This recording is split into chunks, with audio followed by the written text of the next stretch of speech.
네, 오늘 말씀 제목은요. 우리 탄식과 믿음 사이에서 욥기 14장 1절부터 우리 22절까지가 되겠고요. 네, 이제 금요 기도회는 토요일 본문으로 해서 저도 좀 쉬어야 되지 않겠습니까, 여러분? 저도 쉬고 여러분들도 쉬고 우리 좀 같이 쉬고 기도 시간을 좀 늘리도록 하겠습니다. 괜찮으시죠? 네. 표정은 안 괜찮으신 것 같은데 뭐 어쩔 수 없습니다. 네, 이 욥이라는 이름이 여러 가지 뭐 의미가 있더라고요. 근데 정확한 의미는 모르나 원수라는 뜻을 가진 히브리어랑 연결해서 하나님을 대적하는 자로 이해하기도 합니다. 전통적인 해석으로는 안 좋은 방향으로 하나님을 대적하는 자라는 게 욥의 이름이니까요. 회개가 필요한 교만한 욥으로 보는 그런 견해가 있어요. 그런데 현대에서는요, 어떻게 해석하냐면 하나님하고 대적하는 것을요, 도전하고 질문하는 욥으로 보는 겁니다. 우리는 욥기를 통해서요, 끊임없이 욥이 하나님께 대하여 고민하고 생각하는 것을 보게 됩니다. 이렇게 된 것의 중심에는 바로 고난이라는 것이 있기 때문이라는 것이에요. 저와 여러분들이 이런 고난이 있을 때 하나님께 대하여 질문하게 되어질 수밖에 없어요. 그 질문 속에는요, 하나님에 대한 새로운 이해를 가지게 될 수 있다라는 것이에요. 이때 우리가 고민하고 생각하는 것이 싫어서 외면해 버린다면, 하나님을 외면해 버린다면 우리의 삶은요, 미스테리로 남을 수밖에 없다는 사실입니다. 예찬이가 제일 싫어하는 말이 무엇일까요? 저거 자기 사진 찍어달라고 하더라고요. 당근 칼을 도대체 막 몸에 한 6개, 7개를 차고서는 찍은 사진이에요. 너무 제가 확대를 해가지고. 네, 이런 거 좋아해요. 뭐 총 쏘는 거 막 이런 거 되게 좋아하고요. 그래서 우리 김병호 안수집사님을 너무 좋아합니다. 네, 그래서 우리 예찬이가 제일 싫어하는 말은 뭐냐? 숙제해, 공부해요. 얼마나 이게 싫은가? 난 한결이가 부럽다. 이제 이렇게 얘기를 해요. 그러면서 또 뭐라고까지 이야기를 하냐면, 엄마 뱃속으로 돌아가고 싶다. 이제 이렇게까지 이야기를 합니다. 그래서 얘를 어떻게 하면 공부시킬 수 있을까? 그래서요, 핸드폰으로 타이머를 맞춰놓고 하는 방법. 요즘은 구구단을 어려워하는데 구구단 표 보지 않고 하면 한 페이지당 2분 동안 쉬게 해준다라고 하니까 열심히 하더라고요. 얘가 쉬다가 또 공부하려니까 너무 싫은 거예요. 저보고 게임을 하죠. 저 게임을 저보고 하자고 하더라고요. 예찬이 생각에는 당연히 자기가 이길 거라고 생각을 했어요. 왜냐하면 제가 지금까지 계속 졌거든요. 그러니까 뭐라고 얘기하냐면, 아빠, 내가 이기면 5분 동안 쉬게 해줘. 이미 쉬고 왔는데. 근데 저보고는, 그래서 아빠가 이기면 바로 공부할게. 어떻게 됐을까요? 제가 3대0으로 이겼습니다. 네.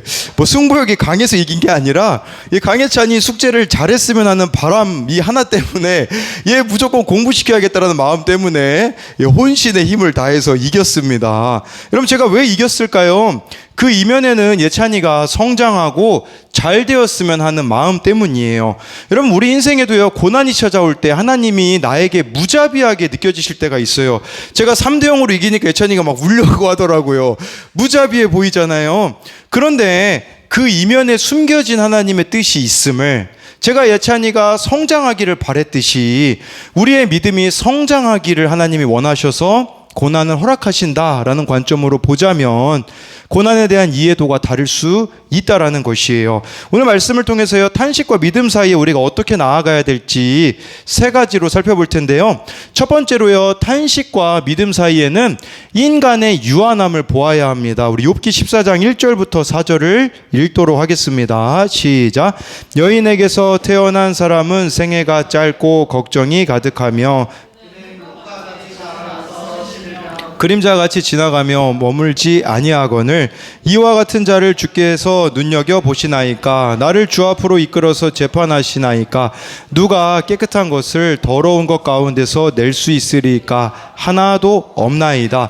1, 2절 말씀에 보면요, 욥이요, 인간의 생애가 짧고 걱정이 가득하다고 하고 있어요. 이 걱정이 가득하다를 제가 원어로 보니까요, 재앙으로 인한 혼란이 너무 많다라는 뜻이에요. 아니, 인생도 짧은데 이 재앙으로 인해 혼란스러운 것이 너무 많다라는 것이에요. 2절 말씀에 보면요, 인간의 인생이 얼마나 짧은지 꽃이 시드는 것과 같고 그림자가 지나간다라고 표현을 해주고 있어요. 아니, 이렇게 인생이 꽃과 같이 그림자같이 짧게 지나가는데 왜 이렇게 고뇌와 번민으로 가득 차야 하냐라는 것이에요. 그래서 이 고뇌와 범인으로 가득 찬 인생을 욥은 3절에 하나님이 눈여겨보고 계시기 때문이라고 말해주고 있어요. 그러니까 무슨 말이냐면, 아니 우리 인생도 이렇게 짧은데 하나님께서 이 짧은 인생을 굳이 왜 간섭하셔서 나를 힘들게 하는가, 이렇게 묻고 있다라는 것이에요. 그래서 이 짧은 인생 가운데 욥이 고난을 겪으면서 깨달은 게 바로 4절에 나와 있거든요. 그것은 무엇이냐면요, 욥은 바로 인간은 깨끗한 것을 스스로 만들어낼 수 없다는 것을 깨달은 거예요. 고난 당하기 전에는요, 욥이 자신의 경건으로, 자신의 의로움으로 하나님을 만족시킬 수 있다라고 생각을 했거든요. 그런데 고난을 당하고 나니까 하나님의 심판을 견딜 사람이 아무도 없구나, 이걸 깨닫게 되었다라는 것이에요. 그러니 자신이 얼마나 유한한 존재인지를 이 고난을 통해서 발견하게 되었고, 나의 의로움, 나의 경건함으로는 하나님께는 도달할 수 없음을 보게 되었다라는 사실이에요. 5절 6절을 우리 계속해서 읽어보겠습니다. 시작. 그의 날을 정하셨고 그의 달수도 주께 있으므로 하셨사온즉 그에게서 눈을 돌이켜 그가 품꾼같이 그의 날을 마칠 때까지 그를 홀로 있게 하옵소서. 네, 하나님이요 인간들에 대해서요 날도 정하고 달도 정하셨대요. 여기 그의 규례를 정하였다라는 게 무슨 말이냐면요, 원어로 한계를 정하셨다라는 거예요. 우리 모든 인생엔 다 한계가 있잖아요. 이 말이 무슨 말이냐면 우리가 다 죽을 때가 있다라는 것이에요. 각자의 수명이 있다고 욥은 고백하고 있는 것이에요. 그러니까 이 짧은 인생 가운데 욥이 6절에 보면요, 하나님이 눈을 돌이켜 주셨으면 좋겠다라고까지 이야기를 해요. 여러분, 사람들이 고난 가운데 있을 때 이렇게 얘기하거든요. 하나님, 저 좀 쳐다봐 주세요.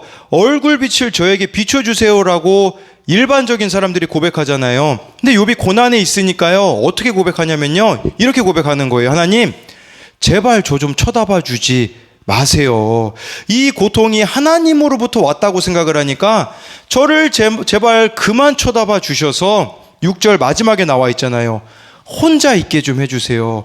왜 이렇게 내 인생에 간섭하셔가지고 힘든 일을 많이 가져다 주십니까? 차라리 나를 혼자 내버려 두면 내가 쉴만할 텐데, 6절에 품꾼들도 저녁이 되면 쉴 시간이 있는데 내 인생은 왜 이렇게 쉴 시간 없이 끊임없이 하나님이 간섭하셔서 힘들게 하십니까? 라고 욥이 고백했다라는 거예요. 그러나 여러분, 하나님이 나를 눈여겨보고 계시는 거, 그래서 나의 잘못을 지적해 주시는 것이 내게 복이라는 것을 알아야 합니다. 여러분, 나를 내 마음대로 살도록 내버려 두신다면 그것이 무엇을 의미하겠습니까? 하나님이 나를 포기하신 것이라는 의미이기 때문에, 여러분, 우리에게도 이런 고난이라는 것이 허락되어진다라는 것은 하나님이 지금 나를 주목하고 계시고 있다는 증거라는 것이에요. 우리 이때 하나님이 안 계신 것 같거든요. 근데 안 계신 게 아니라 하나님이 눈을 우리를 향해 있다라는 뜻이라는 것이죠. 그래서 이것에 대한 적용 질문은 1절부터 6절에 대한 적용 질문인데요. 어떨 때 하나님이 나를 간섭하신다고 느낍니까? 그것이 싫어서 제발 저 좀 버려두세요 라며 투정 부리진 않습니까? 고난을 통해서 나를 변화시키는 기회로 삼고 있습니까? 네, 그리고 또 적용 질문 적을 시간이 필요하잖아요. 예, 여기서 제가 또 예화가 이제 들어가서 여러분 적으시면 돼요. 네, 제 자신도요 보니까 여러 가지 어려움에 늘 노출되어 있는 사람이에요. 근데 요즘 달라지고 있는 부분이 있는데요. 그건 뭐냐면 고난이 있죠. 저는 왜 고난이 있냐? 우리 여러분들이 한 번에 다 변화되어 주시면 제가 고난이 없거든요. 근데 그럴 일은 절대 없다라는 거겠죠. 목사로서 이제 고난이 있을 때는요, 예전에는 막 자책하기에 많이 집중을 했어요. 근데 요즘 바뀐 게 있는 게 뭐냐면요, 이 고난 가운데 나를 어떻게 더 변화시킬 수 있을까를 고민하게 되더라고요. 저는 감정적인 사람이거든요. 그러니까 이 감정을 어떻게 내가 조절할 수 있을까를 생각해 보니까 책을 읽으면 되겠더라고요. 그래서 요즘 다시 이제 책을 읽기 시작했는데 내면 세계의 질서와 영적 성장이라는 고든 맥도날드 목사님이 쓰신 책에 이런 내용이 나와요. 자신의 30대를 이야기하시는데요. 이렇게 얘기합니다. 나는 이른 때 성공을 잘 알고 있는 사람이다. 나 역시 30대 초반에 타고난 재능만 믿고 지성 훈련을 적절한 관심을 쏟지 않는 자신을 발견했기 때문에 이분이 30대 때 성공을 맛봤거든요. 그러니까 더 이상 노력을 하지 않는 거예요. 뭐 지성을 키우는데 또 영성을 키우는데 노력하지 않았다라는 것이 저에게 찔림으로 다가오더라고요. 그러면서 제가 어려움이 생기자 나를 변화시켜야겠다는 생각이 들고 이제는 책을 읽으면서 저를 더 하나님 앞에서 성장시키는 방향으로 나아가게 되었다라는 거예요. 그러니까 고난 가운데 나를 변화시키는 기회로 삼자라는 거죠. 주님은 나의 최고봉이라는 책을 쓴 오스왈드 챔버스가요, 그의 일기에서 이런 기록을 합니다. 내 마음속에는 하나의 큰 두려움이 있는데 하나님은 그것을 사용하여 나로 하여금 기도하게 만드셨다. 수년 전 나는 한 남자 곧 하나님의 위대한 사람을 알았었다. 이 오스왈드 챔버스가 하나님의 사람을 만난 적이 있대요. 그런데요, 10년 후를 얘기하는 거예요. 이제 10년이 흘러 다시 그를 만났는데 수다스럽고 기운 빠지게 하는 얄팍하고 피상적인 사람으로 변해 있었다. 40세가 넘으면 그렇게 되는 이가 얼마나 많은지 모르겠다. 10년이 지났는데요, 변한 게 없었다라는 뜻이에요. 게으름과 방종에 대한 두려움이 너무나 무섭게 엄습하여 나를 하나님께 끌고 가서 내가 그분께 빚진 것을 다시 잊지 않게 했다라는 말이 무슨 말이냐면요, 그 사람의 모습을 보고서는 두려움이 생겼다라는 거예요. 10년이 지났는데 하나도 변화되어지지 않는 그 사람의 모습을 보고서는 나는 그러지 말아야겠다라고 다짐했다라는 게 그의 일기에 적혀 있다는 게 무슨 말입니까? 여러분, 우리가 신앙생활을요 10년, 20년, 30년을 했는데 변화가 없다면 나에게 문제가 있다라는 것을 알아야 한다라는 것이에요. 두 번째로요, 탄식과 믿음 사이에서 우리는 절망을 느끼며 부활을 소망해야 합니다. 우리 7절부터 10절까지를 읽도록 하겠습니다. 시작. 그 나무는 희망이 있나니 찍힐지라도 다시 움이 나서 그 뿌리가 땅에서 늙고 줄기가 흙에서 죽을지라도 물 기운에 가지가 뻗어서 새로 심은 것과 같거니와 장정이라도 죽으면 소멸되나니 인생이 숨을 거두면 그가 어디 있느냐. 7, 8절 말씀에 이제 보면요, 욥은 사람의 운명을 나무와 비교를 합니다. 이게 어떤 나무일까를 추정해 봤을 때 올리브 나무라고 추정을 합니다. 여러분, 올리브 나무는요 생명력이 엄청 강하다고 합니다. 가뭄과 홍수도 잘 견뎌내고요, 올리브 나무는 1000년 이상 사는 것으로 알려져 있어요. 나무와 사람의 운명을 비교하는데 이게 어떤 의미냐면 인간의 인생이 나무보다도 못하다라는 의미예요. 나무는 한번 잘려도요, 7절에 보니까요 죽지 않거든요. 왜냐하면 구루터기에서 움이 나서 다시 살아날 수 있어요. 심지어 9절에 보면요, 이 나무가 죽은 것 같아도요 물이 공급되잖아요. 그러면 새로 심은 나무처럼 새싹이 나고 가지가 자라서 다시 예전 나무와 같은 모습으로 돌아갈 수 있다라는 거예요. 근데 문제는 무엇이냐? 10절에 인간은요 소망이 없다라는 거예요. 왜 그러냐? 죽으면 끝이기 때문이라는 것이에요. 이것을 더 적나라하게 11절 12절에 욥이 이렇게 표현합니다. 우리 같이 읽어보겠습니다. 시작.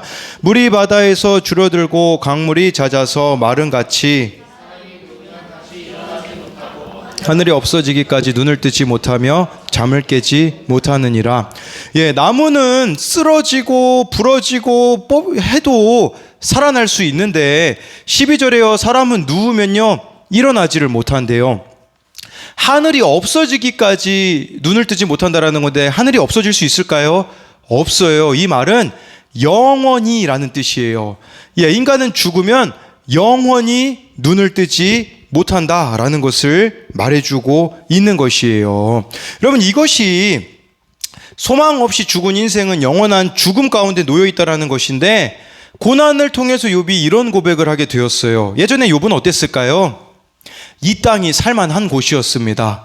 재산 많죠. 자녀 10명이죠. 부족한 게 뭐가 있었겠습니까? 그런데 고난을 겪게 되어지니까 이제야 깨닫는 거예요. 아, 이 세상은 영원한 것이 아니구나. 예, 이 세상이 영원한 것이 아니라는 것을 깨닫게 하기 위하여 하나님이 우리에게 고난을 주신다라는 것이죠. 그러면 이 고난을 통해서 이 세상이 영원하지 않다라는 것을 깨달으면 우리가 어디를 바라보게 될까요? 영원한 하나님 나라를 바라보게 되어지는 것, 부활의 소망을 가지게 되어진다라는 것이에요. 그 부활의 소망을 사모하는 게 13절부터 17절에 보면 나와 있는데요. 우리 같이 읽어보겠습니다. 시작. 주는 나를 수월에 감추시며 주의 진노를 돌이키실 때까지 나를 숨기시고 나를 위하여 규례를 정하시고 나를 기억하옵소서. 장정이라도 죽으면 어찌 다시 살리이까. 나는 나의 모든 고난의 날 동안 참으면서 풀려나기를 기다리겠나이다. 주께서는 나를 부르시겠고 나는 대답하겠나이다. 주께서는 주의 손으로 지으신 것을 기다리시겠나이다.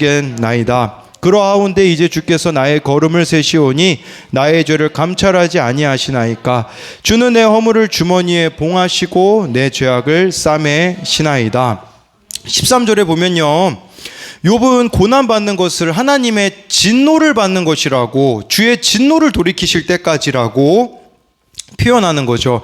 이 하나님의 진노가 누그러질 때까지 스올에 가기 원한대요. 수올은요, 죽음의 장소거든요.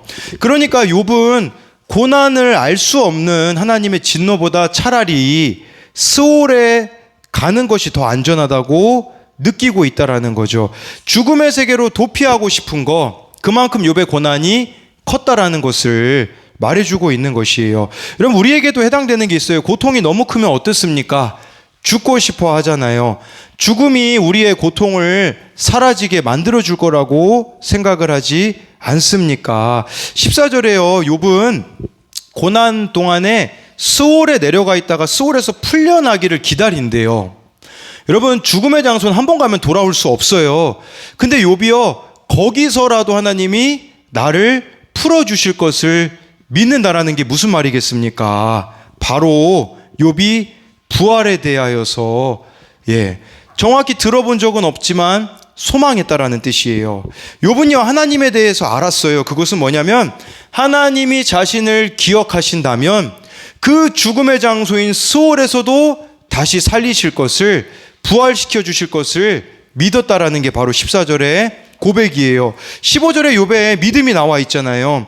이 탄식 가운데 하나님이 주께서 나를 주의 손으로 지으신 것을 기다리겠습니다가 무슨 말이냐면, 하나님이 나를 지으신 분이기 때문에 언젠가는 나를 부르시고 회복시켜 주실 날이 올 것을 믿겠습니다라고 고백하고 있어요.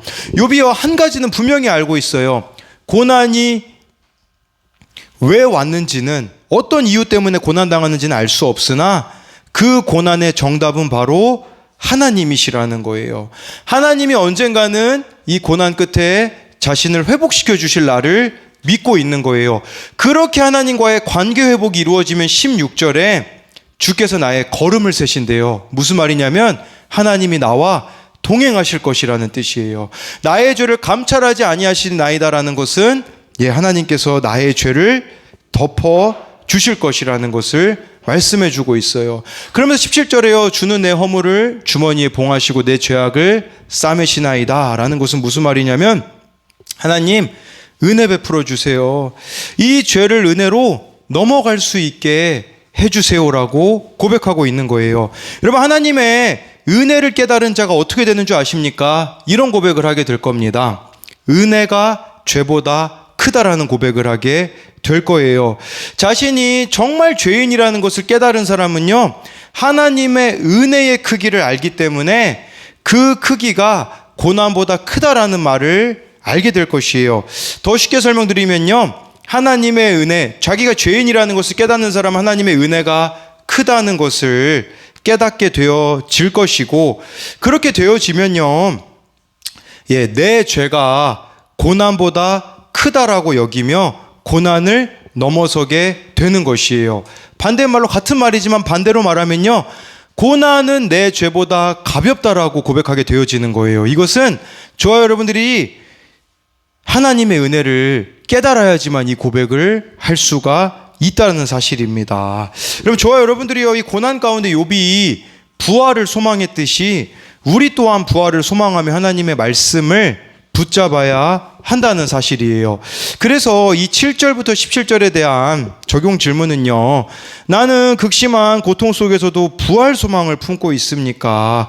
고통 속에서 하나님과의 관계를 회복하고자 약속의 말씀을 붙잡고 있습니까? 주님이 고난을 끝내주실 때까지 그분을 신뢰하며 참고 기다립니까? 아니면 나 스스로를 거기서 빠져나오려고 헛된 수고를 합니까? 존 버년이 쓴 철로 역정에 보면요, 주인공의 이름이 크리스천입니다. 이 크리스천이요, 소망이라는 사람과 동행하다가 잘못해서 의심의 성에 들어갑니다. 의심의 성에는 아주 거대한 절망 거인이 있었어요. 이 크리스천과 소망을 감옥에 집어넣고요, 때리고 위협하고 죽으라고 말합니다. 절망을 심어주는 것이죠. 크리스천과 소망은 낙심이 되어 차라리 죽어버리는 게 낫겠다라는 생각을 해요. 그런데 그날 밤에요, 크리스천과 소망이요, 기도를 하자 놀라운 깨달음이 임해요.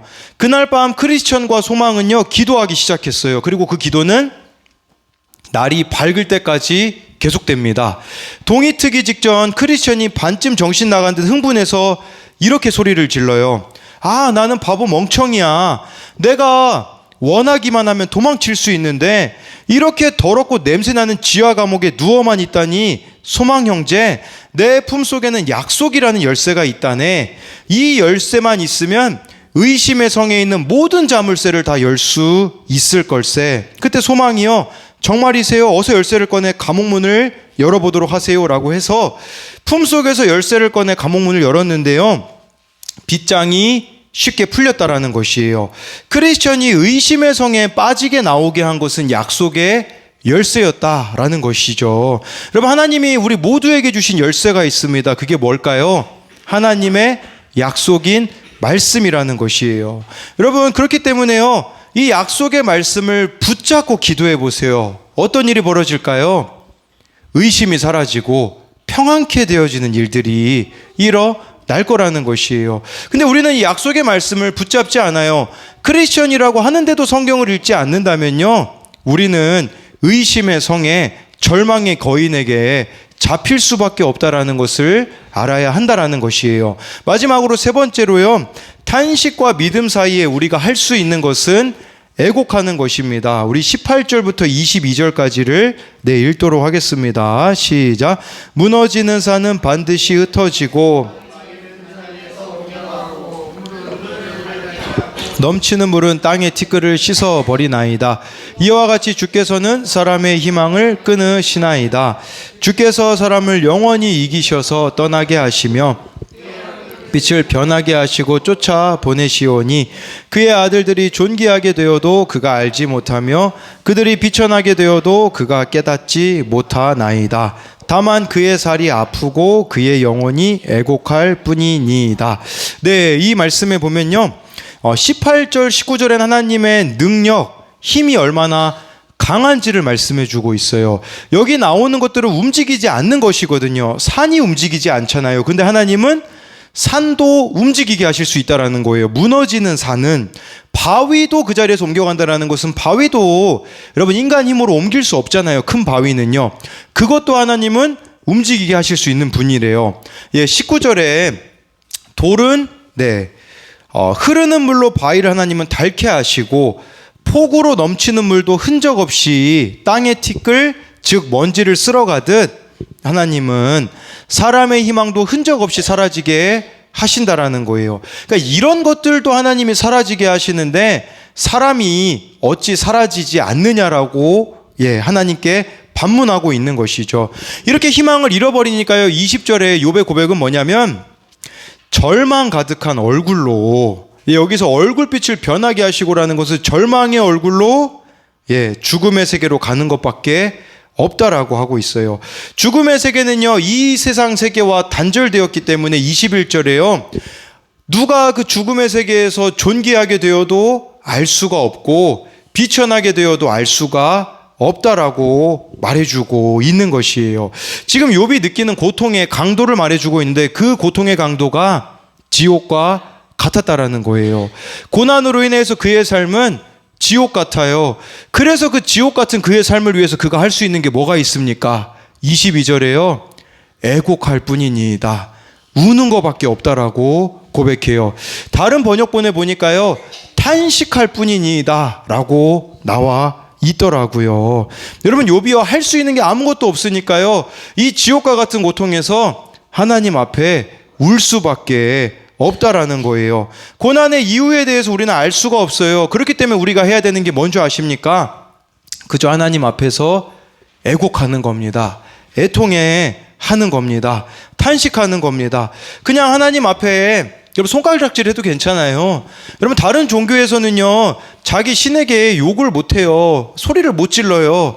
그런데요 우리가 믿는 하나님은요 그거를 품어내실 수 있는 만큼 넓은 품을 가졌기 때문에 여러분들이 정말 힘든 일이 있으면요 하나님께 따지세요. 하나님께 소리 지르세요. 제가 이 1층에 우리 교회 1층에서 이렇게 생각나는 장면이 있는데 예전에 그 몇 년 전에 김지은 지사님이 말할 수 없는 고통으로 여기 1층에서 짐승처럼 정말 울부짖었던 시간이 생각이 나요. 지난주에 어느 청년이 교회 와서 기도해도 되겠냐라고 저에게 물어서 그렇게 하라고 했거든요. 근데 제가요 한 3층쯤 올라가고 있는데 소리가 들리더라고요. 그 청년이 너무 그 고통이 커가지고 하나님 앞에 정말 울부짖는 그 소리를 들었어요. 근데 그게 참 귀하다라는 생각이 들더라고요. 하나님 앞에 끝까지 남아서 울부짖는다라는 게 무슨 뜻일까요? 하나님을 끝까지 내가 놓지 않겠다라는 믿음의 고백이 아니겠습니까? 하나님 앞에서 애곡해야 되는데 우리는 너무 다른 곳에 가고 있지 않습니까? 박완서 씨가요 아들을 잃고 한 말씀만 하소서라는 책을 썼거든요. 자기 아들이 죽었어요. 근데요 그 탄식 끝에 하나님하고 화해를 해요. 그 책에서 그녀는 이렇게 고백합니다. 1년 전 내가 그렇게 고통하고 신음할 때 수없이 되물었던 질문, 하나님 한 말씀만 하시옵소서. 그러나 하나님이 1년이 지난 지금까지도 그 질문에 대한 답변이 없으시다. 그러나 그 고통의 시간을 지나올 때 내가 그렇게도 원망할 하나님이 계셨다는 것이 얼마나 고마운지 모른다. 나의 원망을 받아줄 하나님이 안 계셨다면 오늘의 나는 존재할 수 없었을 것이다. 고통의 순간에 수많은 원망 섞인 질문을 던질 때 그 많은 원망을 고스란히 들어주셨던 하나님, 그분의 침묵은 더 많은 원망을 듣고자 하셨던 하나님의 배려였던 것이다. 이게 무슨 말이냐면 자기 아들이 죽었을 때 한마디만 좀 해주세요 하나님 이렇게 이야기를 했는데 1년이 지난 그 시점에 깨달은 게 뭐냐면 하나님이 침묵하신 것은 나의 원망을 들어주시고자 하시는 배려라는 것을 깨닫게 되었다라는 사실이에요. 원망할 하나님이 계셨다라는 것이 그녀에게는 감사였다라는 것이죠. 여러분들의 애곡, 여러분들의 탄식 하나님이 외면하지 않으신다라는 것이에요. 그래서 이 18절부터 22절에 대한 적용도요. 내가 할 수 있는 것이 없기에 하나님 앞에서 탄식하고 애통해야 하는 일은 무엇입니까? 다른 그 어떤 고통보다도 하나님과의 단절됨, 하나님 부재를 느끼는 것이 가장 큰 고통입니까? 마지막으로요, 그 내일자 청소년용 큐티인 묵상간증이에요. 나는 누구일까? 이 제목으로 어느 부모님이 묵상간증을 쓰셨더라고요. 초등학교 다닐 무렵에 나는 왜 이런 가정에서 태어났을까를 자주 생각했다. 자영업을 하시던 부모님은 밤늦게까지 가게 일을 보셨고 두 형들과 나는 나이 차이가 많이 나서 형들이 나와 어울려주지 않기에 늘 집에 홀로 있었다. 집에 가족이 다 모이더라도 대화가 없으니 마음을 나누지 못해 늘 허전했다. 나름 착한 아들, 모범생으로 인정받았지만 가정을 꾸리고부터는 아내와 자주 부부싸움을 했다.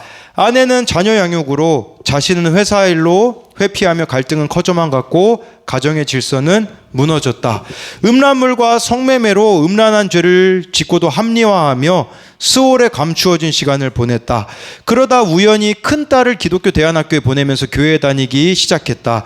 여전히 해결되지 않는 불안감에 묶여있던 우리 가정은 말씀 묵상 공동체로 인도되었다. 이후 둘째 아이가 자기 몸에 상처를 내며 이제 자해를 한 거죠. 방황하는 사건이 왔을 때 설교 말씀을 통해 나에게 찾아오는 고난은 하나님이 나를 멸하시는 사건이 아니라 나를 부르시는 사건이구나라고 깨달을 수 있었다. 사춘기에 느꼈던 애정결핍이 음란 중독의 죄로 이어져 가정을 회피하는 죄를 지었지만 결국 하나님이 준비하신 고난 속에서 하나님을 부르짖으며 찾는 가장 복된 인생을 살고 있다라고 이야기를 하더라고요. 여러분, 우리에게 필요한 것은요, 다른 게 아니에요. 뭐냐면 하나님 없이는 못 사는 인생이 되는 거. 그게 우리에게 고난이 주어진 이유예요. 잘 먹고 잘 살아보세요. 하나님 없이 우리 너무 잘 살 겁니다. 그런데 우리 인생에 고난이 찾아옴으로써 우리들에게 선포되어져야 되는 고백이 무엇인 줄 아십니까? 단 하루도 나는 주님 없이 살 수 없습니다. 근데 우리 어떻습니까? 말씀 없이 너무 잘 살지 않습니까? 하루에 기도를 생략하고 살아도 너무 잘 살지 않습니까? 우리 청소년들 같은 경우에는 웹툰은 그렇게 꼭 보셔야 되잖아요. 날짜에 맞게. 어른들 같은 경우는 드라마는 꼭 챙겨봐야 되잖아요. 그런데 정말 나는 말씀 없이는 못 사는 사람이 되었는가? 왜 우리 교회에서 큐티하자고 합니까? 다른 것 때문이 아니에요. 무엇 때문이냐면 말씀대로 살아보자라는 거예요. 여러분, 큐티의 꽃은 적용이에요. 정말 이 말씀을 통해 나를 바꿔보자라는 거죠. 큐티의 끝이 무엇인 줄 아십니까? 영혼 구원이에요. 나를 바꾸고 구원에 좀 관심을 가져보자라는 것이에요. 그렇기에 정말 저와 여러분들이 하나님 없이는 살아갈 수 없는 인생. 여러분, 내일 무슨 문제가 있다고 뭐하러 걱정하십니까? 내일 우리에게 주시는 말씀이 있는데 염려할 게 없잖아요. 그런데 내일 문제가 있는데 그 문제에 대한 해답이 말씀이 우리 인생에 없으니 오늘도 절망, 내일도 절망이 아니겠습니까? 그렇기에 정말 저와 여러분들이요, 말씀과 기도의 삶밖에는 답이 없기에 이 삶을 살아가는 저와 여러분들이 되기를 소망합니다.